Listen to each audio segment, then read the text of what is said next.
Praise the lord. యేసుక్రీస్తు నామమున అందరికీ శుభములు. ఎలా ఉన్నారు ప్రియమైన సహోదర సహోదరీమణులారా? దేవుని కృప వల్ల మీరు అందరూ బాగానే ఉన్నారని నమ్ముతున్నాను.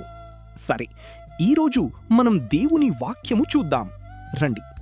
ఈరోజు వాక్యం నిర్గమకాండము 24. పైన ఆకాశమందే గాని క్రింది భూమి అందే గాని భూమి క్రింద నీళ్లయందే గాని ఉండు దేని రూపమునైనను విగ్రహమునైనను నీవు చేసికొనకూడదు, వాటికి సాగిలపడకూడదు, వాటిని పూజింపకూడదు. ప్రియులారా, ఈ వాక్యం దేవుడు ఇశ్రాయేలీయులకు ఇచ్చిన 10 ఆజ్ఞలలో ఇది ఒకటి.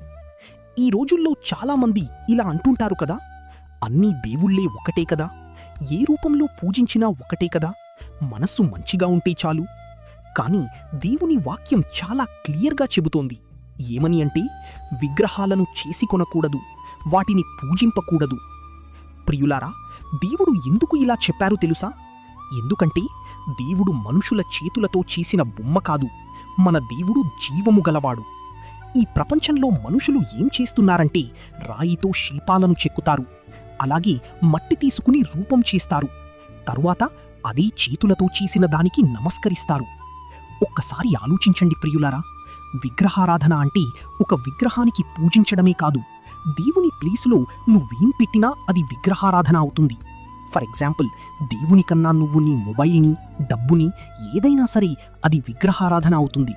గుర్తుపెట్టుకో ప్రియులారా, దేవుడు రాళ్లలో ఉండరు, చెక్కలలో ఉండరు, మనుషుల చేతులతో చేసిన రూపాల్లో ఉండరు.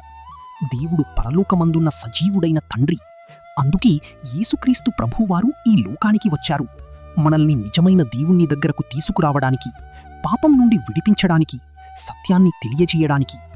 ప్రియులారా, యేసుక్రీస్తు ప్రభువారు మన యొక్క ప్రార్థనలు వింటారు, ఆయన రక్షిస్తారు, ఆయన జీవితాలను మారుస్తారు.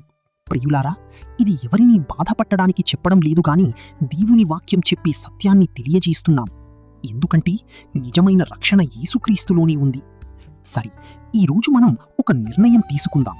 నేను మనుషుల సాంప్రదాయాలకు దూరంగా ఉంటాను, యేసుక్రీస్తుతో నిజమైన సంబంధంలో జీవిస్తాను. ప్రియులారా, ఈ లోకంలో ఎన్నో రూపాలు ఉండొచ్చు, కానీ రక్షించే దేవుడు ఒక్కరే, ఆయనే యేసుక్రీస్తు ప్రభువారు. ఇదే సత్యం, ఇదే నిత్య జీవనానికి మార్గం. ప్రభువైన యేసుక్రీస్తు వారి కృప నీకును నీ కుటుంబాలకును నిత్యము తోడయుండి ఆశీర్వదించునుగాక. ఆమేన్.